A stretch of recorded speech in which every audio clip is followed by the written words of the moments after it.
Hey, Eric, I know that's obviously not what you're looking for. Just what was your overall assessment?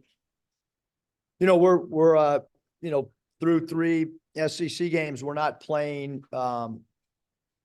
We've been here 4 years, and we've been a team that's been super tough-minded. We've been a team that competes. We've been a team that battles. We've been a team that has grit, and we have not done that this year at all. Today you guys got to a really bad start. You switched to the zone. It worked for a little while, but how'd you think the zone worked? And I'm trying to remember the last time you played a zone. Yeah, I haven't played zone at all since I've been in college. We're not guarding anybody one-on-one. So the thought process was to put a zone in yesterday and try to help us with dribble drives. It helped for a little bit, Bob, as a change of pace. It maybe slowed Florida down for a little bit.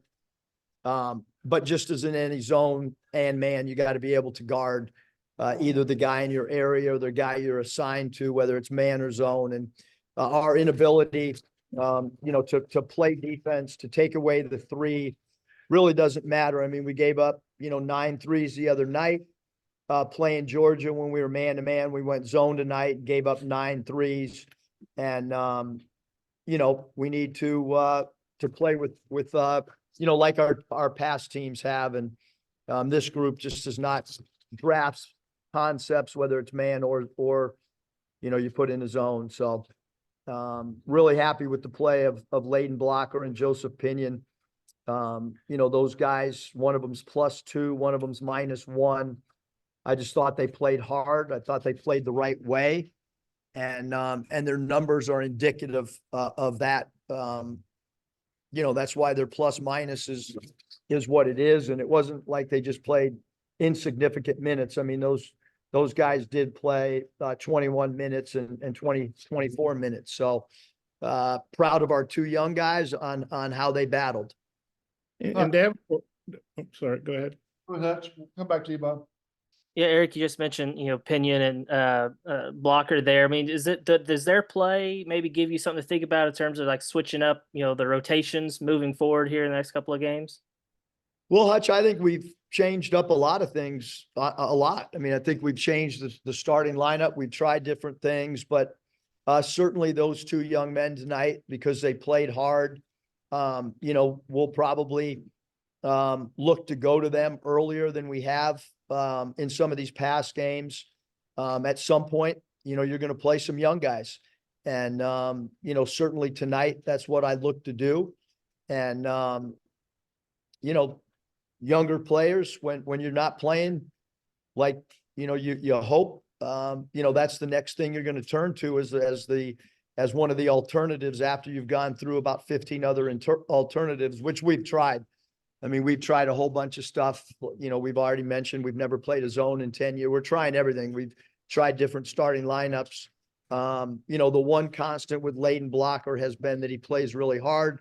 And the one constant that Joseph Pinion has exhibited through 2 years is he will try to run our offense and try to do things within the framework of who we are. Sometimes athletically, Joseph might have a matchup that's not advantageous, but he's got heart, he's got character, and he's a guy that tries and plays up to his ability. And I'm not sure what the final numbers ended up being, but at halftime, I think y'all were 4 of 16 on layups and dunks. Just what do you think contributed to that? Is that something that you've put an emphasis on at practice, or just how do you improve that moving forward? Well, I don't know if I can improve it. I mean, I would love to tell you, did we do drills because we knew that they go vertical really well? Absolutely, we did. We had 2 different stations even this morning. So did we work on it? Did we talk about it? Yeah. Having said that, and I don't have the layup stats, but Joseph took it in there, and he might have missed 1 or 2, and so did everybody else, and certainly Layden took it in there, and I know Layden missed 1 or 2, but I thought they went in there with authority. I thought they tried to get into the body of the secondary defender. They didn't shoot floaters. They tried to get to the rim, and much respect to those guys to absorb contact and not try to avoid contact. Bob?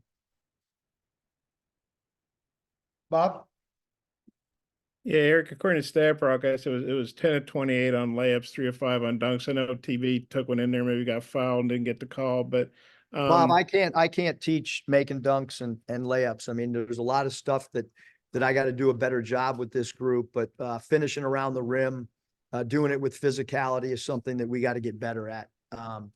You know, sometimes you can help by diagramming a play and you get a guy in a scoring area, which is obviously in the paint.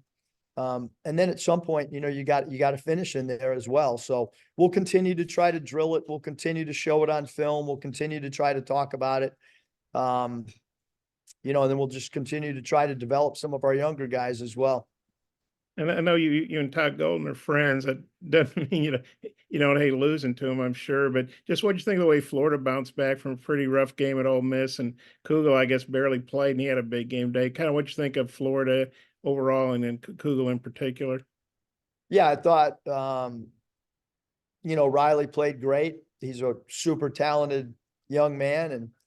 And you know, Todd Golden, I've said it over and over. I think he's one of the best coaches in the country. I think it was a great hire by Florida, by their athletic director to you know, to give someone an opportunity who was at the University of San Francisco. That's a great identification by an administration to identify a really good coach who was young, who was not from the area.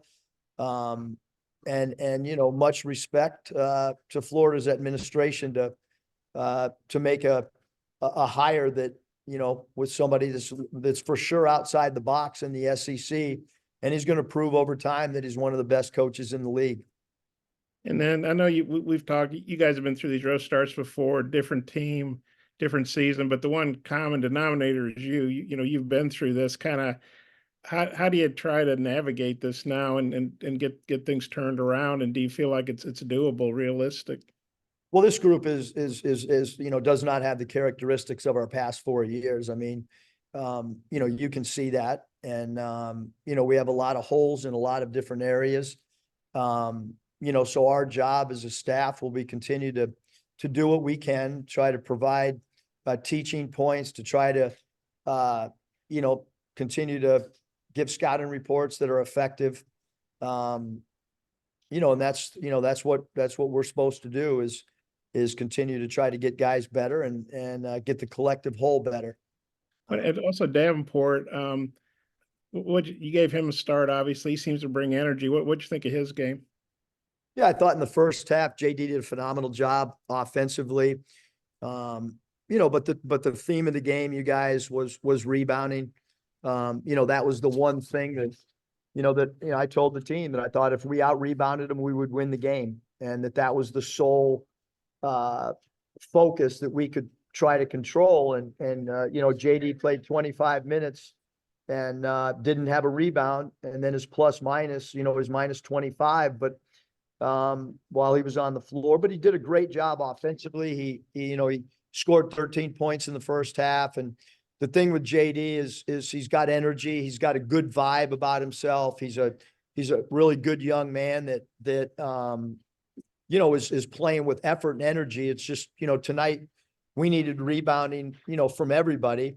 But I did think offensively, he stretched the floor out. I thought he played with great confidence offensively as well in that first half. And he had 3 assists, which is, we only had 8, so he had 3 of them. Thank you, Coach. Thanks, guys. Thanks.